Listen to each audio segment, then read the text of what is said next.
53 लाख करोड़ में लगभग 4.5 लाख करोड़ का उत्तर प्रदेश को इस बजट के माध्यम से लाभ मिला है।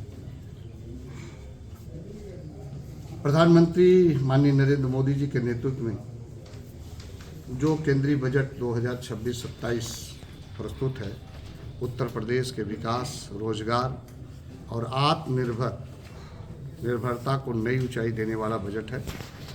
यह बजट राज्य को इंफ्रास्ट्रक्चर, उद्योग, कृषि और युवाओं को ग्रोथ इंजन बनाने की दिशा में निर्णायक कदम है। 2026-27 की जो प्रमुख रूप से उत्तर प्रदेश को लाभ मिल रहा है, हाई स्पीड रेल और रेलवे विस्तार। देश में घोषित 7 हाई स्पीड रेल कॉरिडोर और रेलवे आधुनिकीकरण का सबसे बड़ा लाभ उत्तर प्रदेश को मिलेगा, क्योंकि राज्य पूर्व, पश्चिम और उत्तर दक्षिण रेल नेटवर्क का केंद्र है। इससे लखनऊ, कानपुर, वाराणसी, प्रयागराज, आगरा जैसे शहरों में कनेक्टिविटी और व्यापार दोनों में तेजी होगी। राष्ट्रीय राजमार्ग और एक्सप्रेस वे यूपी को लॉजिस्टिक हब की दृष्टि से है। बजट में राष्ट्रीय राजमार्ग मल्टी मॉडल लॉजिस्टिक और फ्रेट कॉरिडोर पर विशेष जोर दिया गया है। पूर्वांचल, बुंदेलखंड और पश्चिमी यूपी को जोड़ने वाला कॉरिडोर से उद्योगों की लागत घटेगी और निवेश बढ़ेगा। एमएसएमई ग्रोथ फंड, छोटे और मध्यम उद्योगों के लिए 10,000 करोड़ का एमएसएमई ग्रोथ फंड बनाया गया है, जिससे उत्तर प्रदेश के कुटीर उद्योग, हस्तशिल्प, हैंडलूम, चमड़ा और फूड प्रोसेसिंग सेक्टर को मजबूती मिलेगी और स्थानीय स्तर पर रोजगार बढ़ेगा। बायोफार्मा शक्ति योजना के लिए 10,000 करोड़ की व्यवस्था है। बायोफार्मा शक्ति योजना से उत्तर प्रदेश में फार्मा और मेडिकल डिवाइस मैन्युफैक्चरिंग को बढ़ावा मिलेगा, जिससे राज्य हेल्थ केयर और मेडिकल इनोवेशन का बड़ा केंद्र बन सकेगा। पूर्वांचल बुंदेलखंड को विकास और मुख्य धारा में लाने वाला बजट, केंद्रीय बजट 2026-27 पिछड़े और आकांक्षी जिलों पर विशेष फोकस रखा गया है। सबसे ज़्यादा जो आकांक्षी जिले हैं उत्तर प्रदेश में है और इसका लाभ भी उत्तर प्रदेश को सबसे ज़्यादा मिलेगा, जिसमें पूर्वांचल और बुंदेलखंड में बुनियादी ढांचा, निवेश और रोजगार के नए अवसर पैदा होंगे।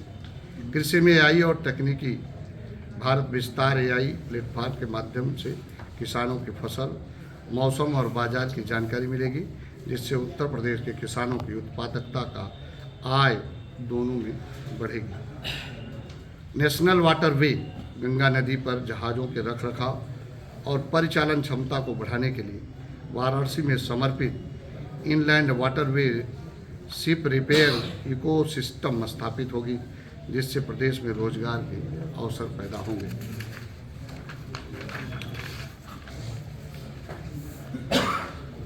छत्तीस जीवन रक्षक दवाओं पर शुल्क छूट है। कैंसर और गंभीर बीमारियों में उपयोग होने वाली 36 जीवन रक्षक दवाओं की सीमा शुल्क से छोड़ दी गई है, जिससे उत्तर प्रदेश के लाखों परिवारों के इलाज का खर्च कम होगा।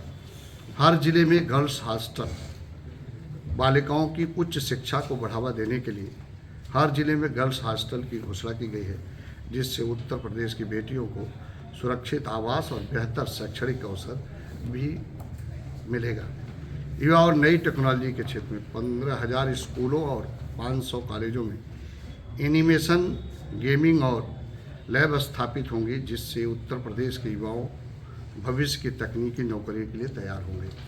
पर्यटन और रोजगार के क्षेत्र में 10,000 टूर गाइड को प्रशिक्षण देने की योजना में काशी, अयोध्या, मथुरा और प्रयागराज जैसे धार्मिक पर्यटन केंद्रों में रोजगार और पर्यटन दोनों को बढ़ावा मिलेगा। औद्योगिक क्लस्टरों का आधुनिकीकरण, देश भर में 200 पुराने औद्योगिक क्लस्टरों के आधुनिकीकरण की घोषणा से उत्तर प्रदेश के परंपरागत उद्योगों की नई तकनीकी, बेहतर उत्पादन और वैश्विक बाजारों से जोड़ने का अवसर मिलेगा। शहरी अर्थव्यवस्था को मजबूती, सिटी इकोनॉमी रीजन के विकास से लखनऊ, कानपुर, नोएडा, गाजियाबाद, आगरा और वाराणसी जैसे शहर रोजगार और स्टार्टअप के हब के रूप में उभरेंगे। अब मैं